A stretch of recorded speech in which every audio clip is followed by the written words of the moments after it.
Hi, welcome back to Like Maria. I'm going to talk to you today about poems of the decade, and we're going to look at Giuseppe, a poem by Roderick Ford. So this will be really good for Edexcel Pearson A-level exams. The poem Giuseppe, I'm sure you'll have had the reaction that I had when I first read it, is a really shocking poem. It's about, quite simply, a community in World War II who are dying of hunger, and the men get together and rationalise the cannibalism of a female that they have said is not really a person.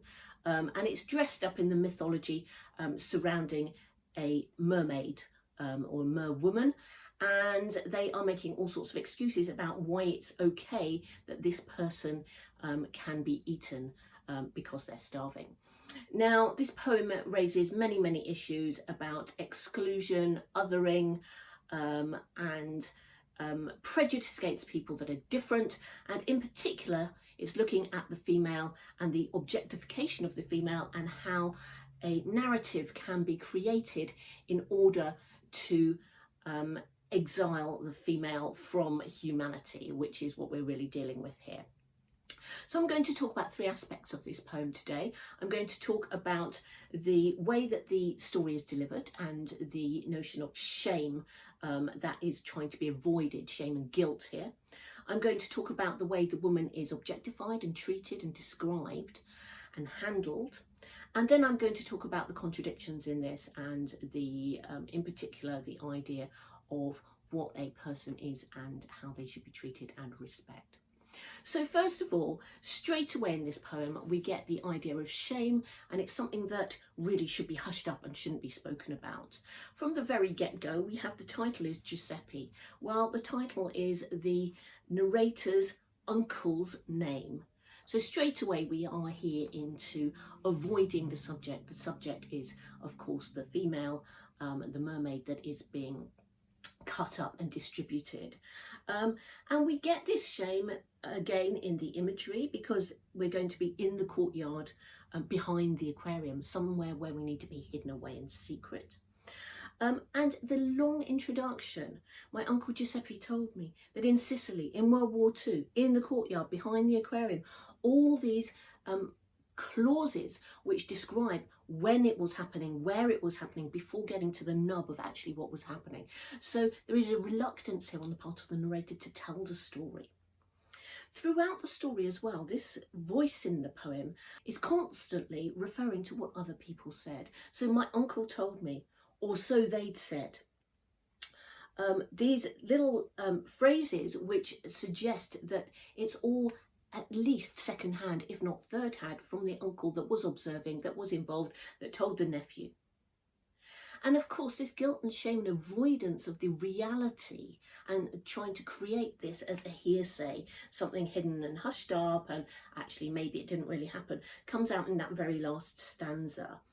Starvation forgives men many things, and this is reported by the nephew as the uncle saying this, but couldn't look me in the eye. He couldn't look me in the eye. So there was clearly some shame and guilt.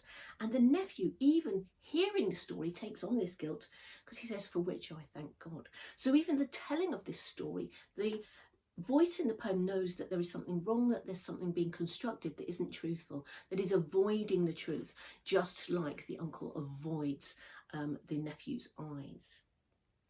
So a great deal of shame here, which I feel is really strongly portrayed in the way that the poem is told through the nephew's voice referring to the uncle. The second section I wanted to talk about was the objectification of the woman, and here this is really quite brutal. We get this idea of being butchered, a doctor, a fishmonger, and certain others. So the doctor is, one would have thought, a responsible person, and the priest comes later. They are involved here. But then we also have a trade, the fishmonger and the butchering, brought in. So the notion that actually the priest and the doctor aren't enough, because we're going to have to treat this woman as a lump of meat, a lump of fish, or being butchered, and she's laid out on a slab. And then there are certain others who aren't even worthy of mention, so they don't belong to a profession at all that is present here. So straight away in that first stanza, it's problematic. Then, of course, we get the poet really specifically saying that the female is not allowed any words, any voice. The only voice is that she screamed. And even in that screaming, we can't have her screaming. She screamed like a woman in terrible fear. She's given that simile, and the poet uses that to show how little respect is allowed to her. She's not allowed the respect of being a woman who screamed in fear.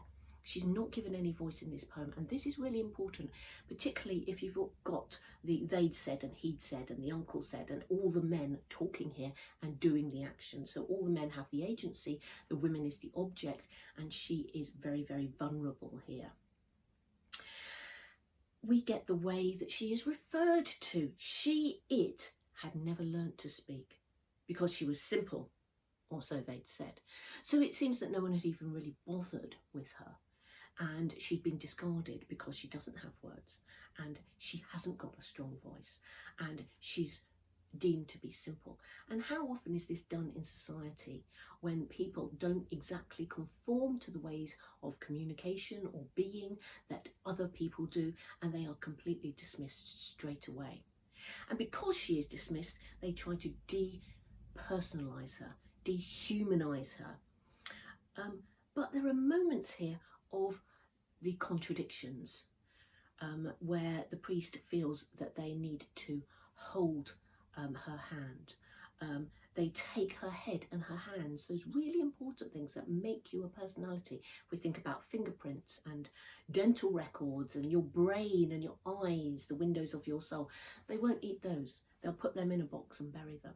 So there is a real dehumanization here, and they feel it's necessary to separate things that are signs of humanity. Some of them even try to pull her wedding ring off, but others argue and let that stay. Isn't it interesting that they're arguing for the thing that shows her as being owned by a man, her wedding ring, the ownership there? They want that to stay. That's the part that the man gave her. So there's a lot of complexity here about their attitudes. On the one hand, they're happy in necessity to eat this woman and carve her up and give her to the troops. On the other hand, they are not happy to do certain things, and they can't touch her head and her hands, those signs of humanity. So a lot of complexity there in the objectification. And that line, I think, is really, really shocking and really horrific. And when they took a ripe golden roe from her side, the doctor said, this was proof she was just a fish. And anyway, an egg is not a child. So here, the very thing that is making her female, they take it away and they are denying her motherhood. And again, objectifying it and trying to spin that notion that doesn't matter. She's just a fish. It's okay as long as we don't see her as human. We can treat her like this. So the last section I wanted to talk about was the contradictions and opinions here, and the clash between what they're doing and the professionals involved, the doctor who is supposed to heal and not kill and certainly not offer meat to be cannibalized, the priest who is supposed to spiritually nurture, and there are certain rituals that are gone through, like her lying on a quasi-operating table and being put in a coffin and the priest holding her hand and being there at the moment of death. These are kind of the trappings of a sophisticated society, a perhaps cultured, developed society in terms of the way it treats its people. But they are parodied here because actually they don't do what they're supposed to do. The priest really brings no comfort. His holding of her hand is meaningless because she screams out in pain and they butcher her and then they distribute her. I think here there is some very significant religious imagery as well. If we think of the cannibalization and the body of Christ, and the idea of communion in Christian theology, and the idea of sacrifice. There is a notion here that this is being dressed up as some form of sacrifice as well. So I think that is coming in. So there are many contradictions here between the right thing to do. Perhaps they are arguing here that starvation forgives men things. Does it forgive them? No, because they are cannibalizing an individual, and that has long been in this Christian theological world something that is very forbidden and very shameful. So I think this is a really important poem. It's one that you can come back to again and again and continue to get really interesting ideas and perspectives on. So I recommend that you go back now and read that again, some new ideas. If you've enjoyed this video, please give us a like and follow our channel. I will be back soon with other Poems of the Decade.